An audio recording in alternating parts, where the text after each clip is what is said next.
या देवी सर्वभूतेषु मां ब्रह्मचारिणी रूपेण संस्थिता। नमस्तस्यै नमस्तस्यै नमस्तस्यै नमो नमः। ओम दुम दुर्गाय नमः। ओम नमः शिवाय। प्रेम से बोलिए गौरी पुत्र गणेश की जय हो। प्रिय भक्तजनों, ब्रह्मचारिणी देवी की पूजा नवरात्रि के दूसरे दिन की जाती है। आज चैत्र माह का दूसरा नवरात्रा है। माँ का स्वरूप ज्योतिर्मय है। यह माँ दुर्गा की 9 शक्तियों में से दूसरी शक्ति है। ब्रह्म का अर्थ तपस्या से है। देवी ब्रह्मचारिणी की उपासना से मनुष्य में तप, त्याग, वैराग्य, सदाचार की वृद्धि होती है। देवी अपने भक्तों के सभी दुखों को दूर कर देती है। देवी की कृपा से सर्वत्र सिद्धि और विजय प्राप्त होती है। माँ को चीनी का भोग विशेष प्रिय है, तो माता रानी को चीनी का भोग लगाना चाहिए आज के दिन। देवी के दाएं हाथ में जप की माला और बाएं हाथ में कमंडल है। आज के दिन माता ब्रह्मचारिणी की कथा को पूरी श्रद्धा और प्रसन्नचित मन से जरूर श्रवण करना चाहिए। तो आइए, मैं आज आपको रसपान कराने जा रही हूँ माता रानी की बड़ी ही दुर्लभ पवित्र कथा। आप इस कथा को पूरा अवश्य सुने और कथा सुनने से पहले जय माता दी जरूर लिखिए। पूर्व जन्म में देवी ने हिमालय के घर में जन्म लिया। नारद जी के उपदेश से भगवान शंकर को पति रूप में प्राप्त करने के लिए घोर तपस्या की। इस कठिन तपस्या के कारण इन्हें तपश्चारिणी, ब्रह्मचारिणी नाम से जाना गया। मैया रानी ने 1000 वर्ष तक केवल फूल और फल खाकर बिताए। 100 वर्षों तक केवल जमीन पर रहकर शाक पर निर्वाह किया। कुछ दिनों तक कठिन उपवास रखे और खुले आकाश के नीचे वर्षा और धूप के घोर कष्ट सहे। 3000 वर्षों तक टूटे हुए बिल्व पत्र खाए भगवान शंकर की आराधना करती रहीं और ओम नमः शिवाय का जप करती रहीं। इसके बाद तो उन्होंने सूखे बिल्व पत्र भी खाना छोड़ दिया। कई हजार वर्षों तक निर्जल और निराहार रहकर तपस्या की। पत्तों को खाना छोड़ देने के कारण ही माता का नाम अपर्णा भी पड़ गया। कठिन तपस्या के कारण देवी का शरीर एकदम क्षीण हो गया। देवी के शरीर को एकदम क्षीण देखकर उनकी माँ को बहुत दुख हुआ और उन्होंने अरे उमा ऐसा कहकर पुकारा। तो तभी से माता का नाम उमा भी हो गया। देवता, ऋषि, सिद्धगण, मुनि सभी ने ब्रह्मचारिणी की तपस्या को अभूतपूर्व पुण्य कृत्य बताया, सराहना की और कहा, हे देवी, आज तक किसी ने इस तरह की कठोर तपस्या नहीं की। यह आपसे ही संभव है। आपकी मनोकामना परिपूर्ण होगी और भगवान चंद्रमौली शिव जी तुम्हें पति रूप में प्राप्त होंगे। अब तपस्या छोड़कर घर लौट जाओ। जल्दी ही आपके पिता आपको लेने आ रहे हैं। इस तरह से भगवान शिव ने भी माता की कई बार अलग अलग तरह से परीक्षा ली और माता उनमें सफल हुई। फिर भगवान शिव ने माता को अपनी अर्धांगिनी के रूप में स्वीकार किया। तो प्रेम से बोलिए ओम नमः शिवाय। ओम दुम दुर्गाय नमः। माता, अपने भक्तों के सभी दुखों को दूर करना, उन पर कृपा बनाना, उन्हें सिद्धि विजय देना। प्रेम से बोलिए जय माता दी। प्रिय भक्तजनों, आप सुनते हैं ज्वाला देवी की कथा। ये 51 शक्तिपीठों में से एक है। इस मंदिर को जोतावाली का मंदिर, नगरकोट भी कहा जाता है। इस मंदिर की खोज पांडवों ने की थी। भगवान शंकर के तांडव नृत्य के दौरान उनके कंधे पर रखे माता सती के शव को सृष्टि की रक्षा हेतु भगवान विष्णु ने अपने सुदर्शन चक्र से 51 टुकड़े कर दिए। देवी के शरीर के अंग जहां जहां गिरे वह शक्तिपीठ बन गया। माना जाता है ज्वाला जी में माता सती की जीभ गिरी थी, इसलिए इस स्थान को शक्तिपीठ कहा गया। यहाँ देवी भगवान शिव के साथ हमेशा निवास करती है। यहाँ माता सती, सिद्धिदा अंबिका, भगवान शिव उन्मत्त रूप में विराजमान है। इस मंदिर का निर्माण राजा भूमि चंद ने करवाया था। बाद में महाराजा रंजीत सिंह, राजा संसार चंद ने इसका पुनरुद्धार करवाया। ज्वाला जी के अंदर मंदिर में देवी के दर्शन ज्योति रूप में होते हैं। पौराणिक कथा के अनुसार गोरखनाथ नाम का माँ का एक अनन्य भक्त था। एक बार उसे भूख लगी, तब उन्होंने भवानी माँ से कहा, आप आग जलाकर पानी गर्म करें, तब तक मैं भिक्षा मांग कर लाता हूँ। देवी माँ ने आग जलाकर पानी गर्म करके अपने भक्त गोरखनाथ का इंतजार करने लगी, पर वे आज तक न लौट कर आए। माना जाता है गोरखनाथ की प्रतीक्षा में माँ आज भी ज्वाला जलाकर बैठी हुई हैं। जब कलयुग का अंत होगा और सतयुग आएगा, तब गोरखनाथ लौटकर माँ के पास आएंगे। तब तक यह ज्योति इसी प्रकार जलती रहेगी। इस जोत जलाए रखने के लिए घी और तेल की जरूरत नहीं होती। यह 9 ज्योतियां हैं, जिन्हें महाकाली, अन्नपूर्णा, चंडी, हिंगलाज, विंध्यवासिनी, महालक्ष्मी, सरस्वती, अंबिका, अंजी देवी के नाम से जाना जाता है। मुगल काल के दौरान अकबर के समय में हिमाचल के नादौन ग्राम निवासी माता ज्वाला देवी की परम भक्त ध्यानु भगत थे, जो कि लगभग 1000 भक्तों के साथ माता के दर्शन के लिए जा रहे थे। राजा के सिपाहियों ने इतने बड़े दल को देखा तो चांदनी चौक दिल्ली में उन्हें रोक लिया और बादशाह के सामने पेश किया। अकबर ने ध्यानु से पूछा, इतने सारे लोगों के साथ आप कहाँ जा रहे हैं? तब ध्यानु ने नतमस्तक होकर जवाब दिया, हम माता ज्वाला माई के दर्शन के लिए यात्रा पर जा रहे हैं। अकबर ने आश्चर्यचकित होकर पूछा, ज्वाला देवी कौन है? वह जाने से क्या होता है? भक्तों ने उत्तर दिया, बादशाह, ज्वाला माई संसार के पालन पोषण करने वाली माता है। जो सच्चे मन से माता के दरबार में प्रार्थना लेकर जाता है, उनकी सारी मनोकामनाएं पूरी हो जाती हैं। उनके स्थान पर बिना किसी तेल और बाती की ज्योति अनंत निरंतर जल रही है। हम प्रतिवर्ष उनके दर्शन के लिए जाते हैं। अकबर ने माता की शक्ति को आजमाना चाहा और कहा, अगर तुम्हारी भक्ति सच्ची है तो माता अपने भक्तों की लाज अवश्य रखेगी। बादशाह ने इम्तिहान लेने के लिए भक्तों के घोड़ों की गर्दन अलग कर दी और कहा, अगर तुम्हारी भक्ति सच्ची है तो तुम्हारी माता घोड़ों की गर्दन को दोबारा जोड़ देगी, जिसके कारण सारे दरबार में हंसी गूंज उठी। ध्यानु भगत अपनी भक्ति पर अमिट विश्वास था। बादशाह से विनती की, राजन, मुझे 1 माह का समय दीजिए और मुझे मेरी यात्रा पर जाने की अनुमति दें। तब तक इन घोड़ों के धड़ और शरीर को सुरक्षित रखा जाए। बादशाह अकबर से अनुमति मिलने के बाद ध्यानु भगत अपने साथी भक्तों के साथ यात्रा पर निकल पड़े। शक्तिपीठ ज्वाला देवी पर पहुंचने के बाद स्नान पूजन करने के बाद रात भर भक्तों ने माता का जगराता किया। सुबह होने पर ध्यानु माँ के पास आया और करुण विलाप करके रोते हुए बोला, हे माँ, हे जगत जननी, हे अम्बे, आप अंतर्यामी हैं।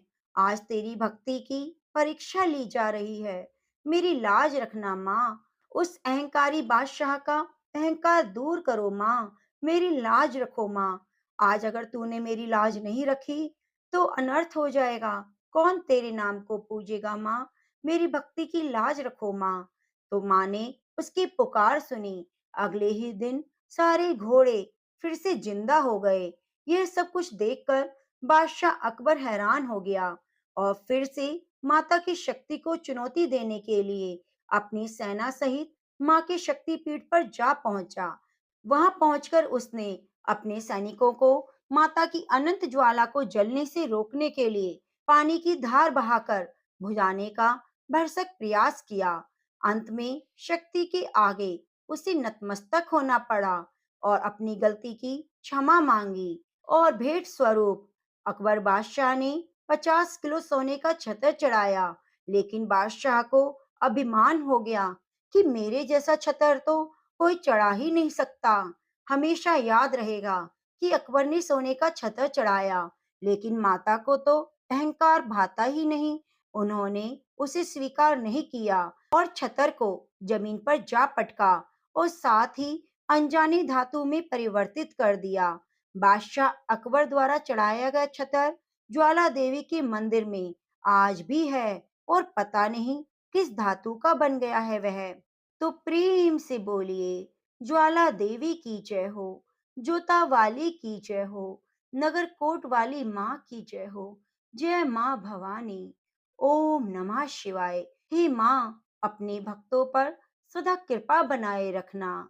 प्रिय भक्तजनों, नवरात्रि के व्रत के साथ नवरात्रि में माता रानी की कथा को जरूर सुनना चाहिए। तो आइए माता रानी के चरणों का ध्यान करते हुए रसपान करते हैं पवित्र और दुर्लभ कथा। आप इस कथा को पूरा अवश्य सुनिए और अपने जीवन की मंगल कामना के लिए माता रानी की कृपा प्राप्त करने के लिए जय माता रानी जरूर लिखिए। बृहस्पति जी बोले, हे ब्रह्मा जी, आप अत्यंत बुद्धिमान, सर्वशास्त्र और चारों वेदों को जानने वालों में श्रेष्ठ हो। हे प्रभु, कृपा कर मेरा वचन सुनो। चैत्र, अश्विन, माघ और आषाढ़ मास के शुक्ल पक्ष में नवरात्रि का व्रत और उत्सव क्यों किया जाता है? हे भगवान, इस व्रत का क्या फल है? किस प्रकार करना उचित है? पहले इस व्रत को किसने किया, सो विस्तार से कहो। बृहस्पति जी का ऐसा प्रश्न सुनकर ब्रह्मा जी कहने लगे, हे बृहस्पति, प्राणियों का हित करने की इच्छा से तुमने बहुत ही अच्छा प्रश्न किया है। जो मनुष्य मनोरथ पूर्ण करने वाली दुर्गा, महादेवी, सूर्य और नारायण को ध्यान करते हैं, वे मनुष्य धन्य हैं। यह नवरात्रि व्रत सभी मनोकामनाओं को पूरा करने वाला है। इसके करने से पुत्र चाहने वाले को पुत्र, धन चाहने वाले को धन, विद्या चाहने वाले को विद्या, सुख चाहने वाले को सुख मिल सकता है। इस व्रत को करने से रोगी मनुष्य का रोग दूर हो जाता है। कारागार में पड़ा हुआ मनुष्य बंधन से छूट जाता है। मनुष्य की तमाम विपत्तियां दूर हो जाती हैं और घर में संपूर्ण संपत्तियां आकर उपस्थित हो जाती हैं। बंध्या और काक बंध्या के इस व्रत के करने से पुत्र हो जाता है। समस्त पापों को दूर करने वाले इस व्रत के करने से ऐसा कौन सा मनोरथ है जो पूरा नहीं हो सकता? यदि व्रत करने वाला मनुष्य सारे दिन का उपवास ना कर सके तो एक समय भोजन करे। उस दिन बांधवों सहित नवरात्रि कथा का श्रवण करे। हे बृहस्पति, जिसने पहले इस महाव्रत को किया है उसका पवित्र इतिहास मैं तुम्हें सुनाता हूँ। तुम सावधान होकर सुनो। इस प्रकार ब्रह्मा जी के वचन सुनकर बृहस्पति जी बोले, हे ब्राह्मण, मनुष्यों को कल्याण करने वाले इस व्रत के इतिहास को मेरे लिए कहा। मैं सावधान होकर सुन रहा हूँ। आपकी शरण में आए हुए मुझ पर कृपा करो। ब्रह्मा जी बोले, पीठत नाम के मनोहर नगर में एक अनाथ नाम का ब्राह्मण रहता था। वह भगवती दुर्गा का भक्त था। उसके संपूर्ण सद्गुणों से युक्त मानो ब्रह्मा ने सबसे पहली रचना की हो ऐसी यथार्थ नाम वाली सुमति नाम की एक अत्यंत सुंदर कन्या पैदा हुई। वह कन्या सुमति अपने घर के बालकपन में अपनी सहेलियों के साथ क्रीड़ा करती हुई इस प्रकार बढ़ने लगी जैसे शुक्ल पक्ष में चंद्रमा की कला बढ़ती है। उसका पिता प्रतिदिन दुर्गा की पूजा और होम किया करता। उस समय वह भी नियम से वहां उपस्थित होती थी। एक दिन वह सुमति अपनी सखियों के साथ खेलने लग गई और भगवती के पूजन में उपस्थित न हुई। उसके पिता को पुत्री की ऐसी असावधानी देखकर क्रोध आया और पुत्री से कहने लगी, हे दुष्ट पुत्री, आज प्रभात से तुमने भगवती का पूजन नहीं किया। इस कारण मैं किसी कुष्टी और दरिद्र मनुष्य से तेरा विवाह करूंगा। इस प्रकार कुपित पिता के वचन सुनकर कुमति को बड़ा दुख हुआ। पिता से कहने लगी, हे पिताजी, मैं आपकी कन्या हूँ, आपके अधीन हूँ। जैसी आपकी इच्छा हो मेरा विवाह कर सकते हो। होगा वही जो मेरे भाग्य में लिखा है। मेरा तो इस पर पूर्ण विश्वास है। मनुष्य न जाने कितने मनोरथों को चिंतन करता है, पर होता तो वही है जो भाग्य में विधाता ने लिखा है। जो जैसा करता है उसको फल भी उसके कर्म के अनुसार मिलता है, क्योंकि कर्म करना मनुष्य के अधीन है, पर फल देना भगवान के अधीन है। जैसे अग्नि में पड़े हुए तृण की उसकी अधिक प्रदीप्त कर देते हैं, उसी तरह अपनी कन्या के ऐसे निर्भयता से कहे हुए वचन सुनकर उस ब्राह्मण को बहुत क्रोध आया। तब उसने अपनी कन्या का एक पुष्टि के साथ विवाह कर दिया। अत्यंत क्रुद्ध होकर पुत्री से कहने लगा, जाओ, जाओ, जल्दी जाओ और अपने कर्मों का फल भोगो। देखें, केवल भाग्य के भरोसे पर क्या रह सकती हो। इस प्रकार से कहे हुए पिता के कटु वचनों को सुनकर सुमति अपने मन में विचार करने लगी, अहो, मेरा बड़ा दुर्भाग्य है, जिससे मुझे ऐसा पति मिला। इस तरह अपने दुख का विचार करती हुई वह सुमति अपने पति के साथ वन चली गई और भयानक वन में कुशायुक्त उस स्थान पर उन्होंने वह रात बड़े कष्ट से व्यतीत की। वह गरीब बालिका की ऐसी दशा देखकर भगवती पूर्व पुण्य के प्रभाव से प्रकट होकर सुमति से कहने लगी, हे ब्राह्मणी, मैं तुम पर प्रसन्न हूँ, जो चाहे वर मांग सकती हो। मैं प्रसन्न होने पर मनवांछित फल देने वाली हूँ। इस प्रकार भगवती दुर्गा का वचन सुनकर ब्राह्मणी कहने लगी, आप कौन हैं जो मुझ पर प्रसन्न हुई? ये सब मेरे लिए कहा और अपनी कृपा दृष्टि से मुझ दासी को कृतार्थ किया। ऐसा ब्राह्मणी का वचन सुनकर देवी कहने लगी, मैं आदि शक्ति हूँ और मैं ही ब्रह्मा, विद्या और सरस्वती हूँ। मैं प्रसन्न होने पर प्राणियों के दुखों को दूर कर सुख प्रदान करती हूँ। हे ब्राह्मणी, मैं तुम पर तुम्हारे पूर्व जन्म के पुण्य के प्रभाव से प्रसन्न हूँ। तुम्हारे पूर्व जन्म का वृतांत सुनाती हूँ। सुनो, तुम पूर्व जन्म में निषाद भील की स्त्री थी, बहुत पतिव्रता थी। एक दिन तेरे पति निषाद ने चोरी करने के कारण तुम दोनों को सिपाहियों ने पकड़ लिया और लेकर जेल खाने में डाल दिया। उन लोगों ने तेरे को और तेरे पति को भोजन भी ना दिया। इस प्रकार नवरात्रि के दिनों में तुमने न तो कुछ खाया और न जल पिया, इसलिए 9 दिनों तक नवरात्रि का व्रत हो गया। हे ब्राह्मणी, उन दिनों में जो व्रत हुआ, उस व्रत के प्रभाव से प्रसन्न होकर तुम्हें मनवांछित फल दे रही हूँ। तुम्हारी जो इच्छा हो सो मांगो। इस प्रकार दुर्गा के कही वचन सुनकर ब्राह्मणी बोली, अगर आप मुझ पर प्रसन्न हैं, तो हे दुर्गे, आपको प्रणाम करती हूँ।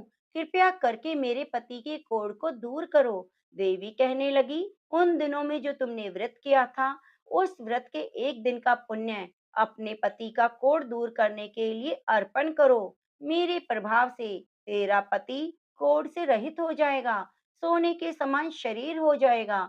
ब्रह्मा जी बोले। इस प्रकार देवी का वचन सुनकर वह ब्राह्मणी बहुत प्रसन्न हुई और पति को निरोग करने की इच्छा से ठीक है ऐसा बोली। जब तक उसके पति का शरीर भगवती दुर्गा की कृपा से कुष्ठहीन होकर अति कांति युक्त हो गया, जिसकी कांति के सामने चंद्रमा की कांति भी क्षीण हो जाती है। वे ब्राह्मणी पति की मनोहर देह को देखकर देवी को अति पराक्रम वाली समझकर स्तुति करने लगी।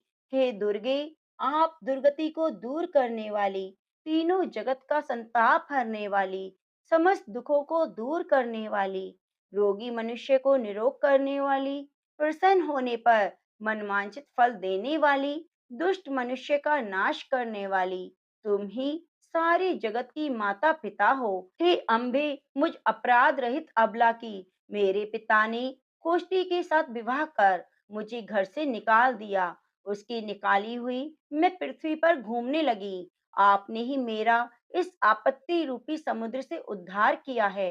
हे देवी, आपको प्रणाम है। मुझ दीन की रक्षा करो। ब्रह्मा जी बोले, हे बृहस्पति, इस प्रकार उस सुमति ने मन से देवी की बहुत स्तुति की। उसे की हुई स्तुति सुनकर देवी को बहुत संतोष हुआ और ब्राह्मणी से कहने लगी, हे ब्राह्मणी, तुम्हारे उदायल नाम का एक अति बुद्धिमान, धनवान, कीर्तिवान, जितेंद्रिय पुत्र शीघ्र होगा। ऐसा कहकर वह देवी उस ब्राह्मणी से फिर कहने लगी, हे ब्राह्मणी, जो कुछ इच्छा है वही मनोवांछित वस्तु तुम मांग सकती हो। ऐसे भगवती दुर्गा का वचन सुनकर सुमति बोली, हे दुर्गे, अगर आप मुझ पर प्रसन्न हैं तो कृपया करके मुझे नवरात्रि की विधि बताइए। हे दयावती, जिस विधि से नवरात्रि व्रत करने से आप प्रसन्न हो, उस विधि और उसके फल को मेरे को विस्तार से बताइए। इस प्रकार ब्राह्मणी के वचन सुनकर दुर्गा कहने लगी, हे ब्राह्मणी, मैं तुम्हारे लिए संपूर्ण पापों को दूर करने वाले नवरात्रि व्रत की विधि बताती हूँ, जिसको सुनने से सभी पाप दूर हो जाते हैं और मोक्ष की प्राप्ति होती है। अश्विन मास के शुक्ल पक्ष की प्रतिपदा से लेकर 9 दिनों तक विधि पूर्वक व्रत करें। यदि दिन भर का व्रत ना कर सके तो एक बार भोजन करें। पढ़े लिखे ब्राह्मणों से पूछकर घट स्थापना करें। वाटिका बनाकर प्रतिदिन जल से सींचे। महाकाली, महालक्ष्मी, माँ सरस्वती की मूर्तियां बनाकर उनकी नित्य विधि से पूजा करें। पुष्पों से विधि पूर्वक अर्घ दें। बिजोरा के फूल से अर्घ देने से रूप की प्राप्ति होती है। जायफल से कीर्ति दाग से कार्य की सिद्धि होती है। आंवले से सुख और केले से भूषण की प्राप्ति होती है। इस प्रकार फलों से अर्घ देकर यथा विधि हवन करें। खांड, घी, गेहूं, शहद, जौ, तिल, बिंब, नारियल, दाख, कदम, इनसे हवन करें। गेहूं होम करने से लक्ष्मी की प्राप्ति होती है। खीर और चंपा के पुष्पों से धन और पत्नों से तेज और सुख की प्राप्ति होती है। आंवले से कीर्ति और केले से पुत्र की प्राप्ति होती है। कमल से राज सम्मान और दाखों से सुख संपत्ति की प्राप्ति होती है। व्रत करने वाला मनुष्य इस विधान से होम कर आचार्य को अत्यंत नम्रता के साथ प्रणाम करे और यज्ञ की सिद्धि के लिए दक्षिणा दे। इस महाव्रत को पहले बताई हुई विधि के अनुसार जो कोई करता है, उसके सभी मनोरथ पूर्ण हो जाते हैं। इसमें तनिक भी संशय नहीं। इन 9 दिनों में जो कुछ दान आदि किया जाता है, उसका करोड़ों गुना फल मिलता है। इस नवरात्रि के व्रत करने से अश्वमेघ यज्ञ का फल मिलता है। हे ब्राह्मणी, इन संपूर्ण मनोकामनाओं को पूर्ण करने वाले उत्तम व्रत को तीर्थ मंदिर या घर में ही विधि पूर्वक करें। ब्रह्मा जी बोले, हे बृहस्पति, इस प्रकार ब्राह्मणी को व्रत की विधि बतलाकर देवी अंतर ध्यान हो गई। जो मनुष्य, स्त्री पुरुष इस व्रत को विधि पूर्वक करता है, इस लोक में सुख पाकर दुर्लभ मोक्ष को प्राप्त करता है। हे बृहस्पति, यह दुर्लभ व्रत का महात्म्य मैंने तुम्हारे लिए बताया। ऐसा ब्रह्मा जी का वचन सुनकर बृहस्पति जी आनंद के कारण रोमांचित हो गए। ब्रह्मा जी से कहने लगे, हे ब्रह्मा जी, आपने मुझ पर अति कृपा की, जो अमृत के समान इस नवरात्रि व्रत का महात्म्य सुनाया। हे प्रभु, आपके बिना और कौन इस महात्म्य को सुना सकता है। ऐसा बृहस्पति जी के वचन सुनकर ब्रह्मा जी बोले, हे बृहस्पति, तुमने सभी प्राणियों का हित करने वाले इस अलौकिक व्रत को पूछा, इसलिए तुम धन्य हो। यह भगवती शक्ति संपूर्ण लोकों का पालन करने वाली है। इस महादेवी के प्रभाव को कौन जान सकता है। तो प्रेम से बोलिए, जय माता दी। ओम दुम दुर्गाए नमः। प्रिय भक्तजनों, अब श्रवण करते हैं गणेश जी की कथा, क्योंकि नवरात्रियों में हमें गणेश जी की कथा को जरूर सुनना चाहिए। गौरी पुत्र गणेश की जय। ओम नमः शिवाय। प्रेम से बोलिए, गणेश भगवान की जय हो। एक गांव में एक शंभू नाम का व्यक्ति रहता था। वह गणेश भगवान का परम भक्त था। गणेश भगवान की भक्ति उसे पिता से विरासत में मिली थी। वह रोज प्रभु को भोग लगाता, आरती करता, उसके बाद ही कुछ खाया करता। गणेश भगवान की उस पर विशेष कृपा थी। उसके घर में किसी चीज की कमी ना थी। केवल उसकी पत्नी को छोड़कर, उसकी पत्नी का नाम तो शांति था, परंतु वह बिल्कुल अशांत थी। उसे भगवान की पूजा करना बिल्कुल पसंद नहीं था। वह रोज सुबह शंभू पर चिल्लाती और एक बात कहती, क्या शोर मचा रखा है। रोज रोज घंटी बजाकर, शंख बजा बजाकर पूरा गांव इकट्ठा कर लेते हो। बहुत समझाता, पर वह समझने वाली कहाँ थी। एक दिन शंभू को किसी काम से बाहर जाना पड़ा। उसने अपनी पत्नी से बड़े ही प्रेम भाव से कहा, शांति, सुनो, मुझे 2 दिनों के लिए बाहर जाना है। इतना सा काम कर देना कि प्रभु के भोग का ध्यान रख लेना, नहीं तो मेरे प्रभु भूखे रह जाएंगे। शांति ने अनमनी मन से बात सुनी। जब शंभू चला गया तो उसे एक उल्टी चाल सूझी। उसने सोचा, यदि गणेश भगवान को ही घर से बाहर निकाल दूं तो रोज रोज की आरती, पूजा, भोग, शोर शराबे का झंझट खत्म हो जाएगा। उसने घर के पीछे जाकर एक गड्ढा खोदा, उसमें गणेश जी की मूर्ति को दबा दिया और घर में वापस आ गई। शंभू जब घर वापस आया तो उसने मंदिर में गणेश भगवान को ना देखा। वह भागा भागा शांति के पास गया और कहने लगा, शांति, मेरे प्रभु कहाँ हैं? वे मंदिर में नहीं हैं। शांति अनजान बनकर बोली, मुझे तो पता नहीं, कल रात ही तो मैंने धूप आरती और भोग लगाया था।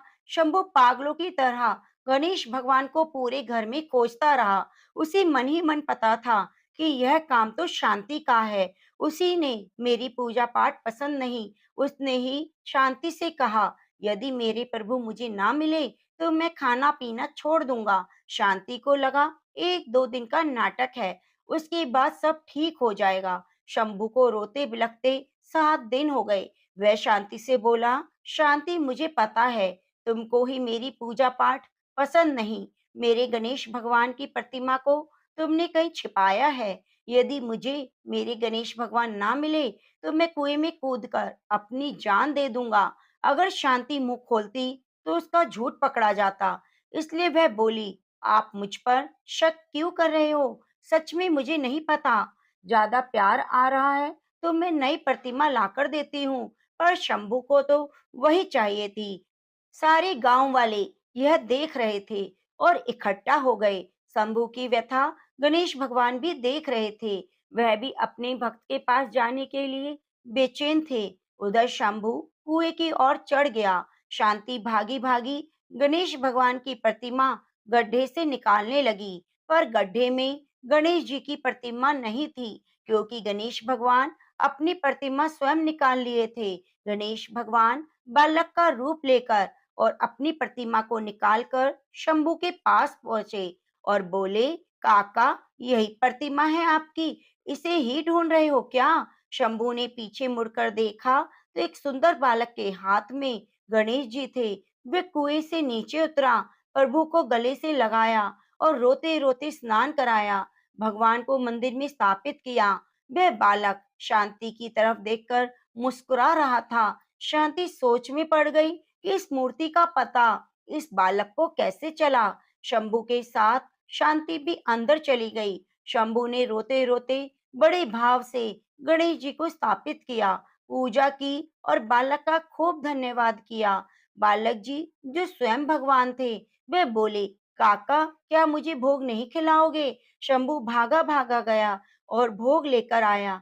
जैसे ही भोग लेकर आया तो उसने देखा बालक अंतर ध्यान हो गया और तेज प्रकाश गणेश जी की प्रतिमा से उदित हो रहा है। वहां से बालक का अंतर ध्यान होना और तेज प्रकाश पुंज का आना, शांति को अपने भूल का पश्चाताप होने लगा।